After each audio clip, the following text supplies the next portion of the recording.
ಮುನಿಯಪ್ಪ ಸುತ್ತಲಿನ 10 ಹಳ್ಳಿಗಳಲ್ಲಿದ್ದ ಏಕೈಕ ಅಕ್ಕಿ ವ್ಯಾಪಾರಿಯಾಗಿದ್ದ. ಅವನು ಪೇಟೆಯ ಮಾರುಕಟ್ಟೆಯಿಂದ ಕಡಿಮೆ ಬೆಲೆಗೆ ಅಕ್ಕಿ ತಂದು ತನ್ನ ಜಟಕಾಬಂಡಿಯಲ್ಲಿ ಅಕ್ಕಿ ಮೂಟೆ ಹಾಕಿಕೊಂಡು ಪ್ರತಿದಿನವೂ ಒಂದೊಂದು ಹಳ್ಳಿಗೆ ತೆರಳಿ ಒಳ್ಳೆಯ ಲಾಭ ಪಡೆದು ಅಕ್ಕಿಯನ್ನು ಮಾರಿ ಬರುತ್ತಿದ್ದ. ವ್ಯಾಪಾರ ಮಾಡುತ್ತಾ ಧನಿಕನೂ ಆದ. ದಿನ ಕಳೆದಂತೆ ಅವನಲ್ಲಿ ದುರಾಸೆ ಮೂಡತೊಡಗಿತು. ತಾನು ಇನ್ನೂ ದೊಡ್ಡ ಶ್ರೀಮಂತನಾಗಬೇಕು, ಎಲ್ಲರೂ ತನ್ನನ್ನು ಸಲಾಂ ಹೊಡೆಯಬೇಕು ಎಂಬುದು ಅವನ ದುರಾಸೆ. ಹೀಗೆ ಅಕ್ಕಿ ಮಾರುತ್ತಾ ಕುಳಿತರೆ ಈ ಜನ್ಮದಲ್ಲಿ ತನ್ನ ಗುರಿ ಈಡೇರಿಸಿಕೊಳ್ಳುವುದು ಅಸಾಧ್ಯ ಎಂದರಿತ ಮುನಿಯಪ್ಪ ಕಲಬೆರಕೆ ಅಕ್ಕಿ ಮಾರಾಟ ಮಾಡಲು ಪ್ರಾರಂಭಿಸಿದನು.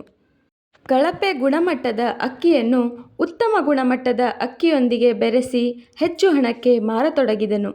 ಇದರಿಂದಾಗಿ ಅವನು ಸಾಕಷ್ಟು ಲಾಭವನ್ನೂ ಗಳಿಸತೊಡಗಿದನು.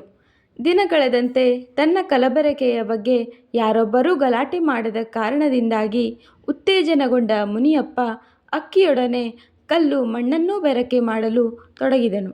ಮೊದಲೆಲ್ಲ ಒಳ್ಳೆಯ ಗುಣಮಟ್ಟದ ಅಕ್ಕಿಗಾಗಿ ಹೆಸರಾಗಿದ್ದ ಮುನಿಯಪ್ಪನ ಅಕ್ಕಿಯು ಇತ್ತೀಚೆಗೆ ಕಳಪೆ ಗುಣಮಟ್ಟದಿಂದ ಕೂಡಿರುವುದು ಕೆಲವು ಗ್ರಾಹಕರಿಗೆ ತಿಳಿದರೂ ಅವರು ಸತ್ಯವನ್ನು ಬಹಿರಂಗಗೊಳಿಸಲು ಹೆದರಿದರು. ಹೀಗಾಗಿ ಮುನಿಯಪ್ಪನ ಬೆರಕೆ ವ್ಯಾಪಾರ ನಿರಂತರವಾಗಿ ನಡೆಯಿತು. ಒಮ್ಮೆ ಅವನು ವ್ಯಾಪಾರ ಮಾಡುತ್ತಿದ್ದ ಗ್ರಾಮವೊಂದರ ಹನುಮ ದೇವಸ್ಥಾನದ ವಾರ್ಷಿಕೋತ್ಸವ ಕಾರ್ಯಕ್ರಮ ಇದ್ದುದರಿಂದ ಗ್ರಾಮಸ್ಥರು ಮುನಿಯಪ್ಪನ ಹತ್ತಿರ ಸುಮಾರು 15 ಚೀಲಗಳಷ್ಟು ಅಕ್ಕಿಯನ್ನು ದೇವರ ಪ್ರಸಾದ ಸೇವೆಗೆಂದು ಪಡೆದುಕೊಂಡರು. ವಾರ್ಷಿಕೋತ್ಸವದ ದಿನದಂದು ಅದೇ ಅಕ್ಕಿಯಿಂದ ಪುಳಿಯೋಗರೆ ತಯಾರಿಸಿ ವಾರ್ಷಿಕೋತ್ಸವಕ್ಕೆ ಬಂದಿದ್ದ ಭಕ್ತರಿಗೆಲ್ಲ ಪ್ರಸಾದ ಹಂಚಲಾಯಿತು.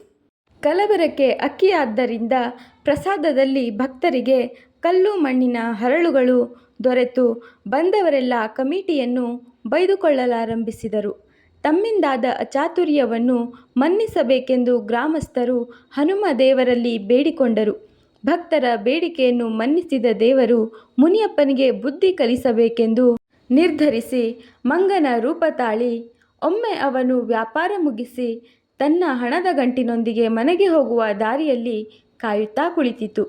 ಮಂಗವು ಇದ್ದ ಮರದ ಬಳಿ ಬರುತ್ತಲೇ ಮುನಿಯಪ್ಪನಿಗೆ ಆಯಾಸವಾದಂತಾಗಿ ಸ್ವಲ್ಪ ದಣಿವಾರಿಸಿಕೊಂಡು ಹೋಗಲೆಂದು ನಿರ್ಧರಿಸಿ ಮರದ ಕೆಳಗೆ ನಿದ್ರಿಸಿದನು. ಅವನು ನಿದ್ರೆಗೆ ಜಾರುತ್ತಲೇ ಮಂಗವು ಅವನ ಹಣದ ಚೀಲ ಹೊತ್ತೊಯ್ದಿತು. ಮುನಿಯಪ್ಪ ಎಚ್ಚರವಾದಾಗ ಹಣದ ಚೀಲ ಇಲ್ಲದ್ದನ್ನು ಕಂಡು ಗಾಬರಿಯಾಗಿ ಸುತ್ತಲೂ ಹುಡುಕಾಡಿದ. ಮರದ ಮೇಲಿದ್ದ ಮಂಗನ ಕೈಯಲ್ಲಿ ಗಂಟನ್ನು ನೋಡಿ ಅದನ್ನು ಹಿಂಪಡೆಯಲು ಸಾಕಷ್ಟು ಹರಸಾಹಸಪಟ್ಟನು.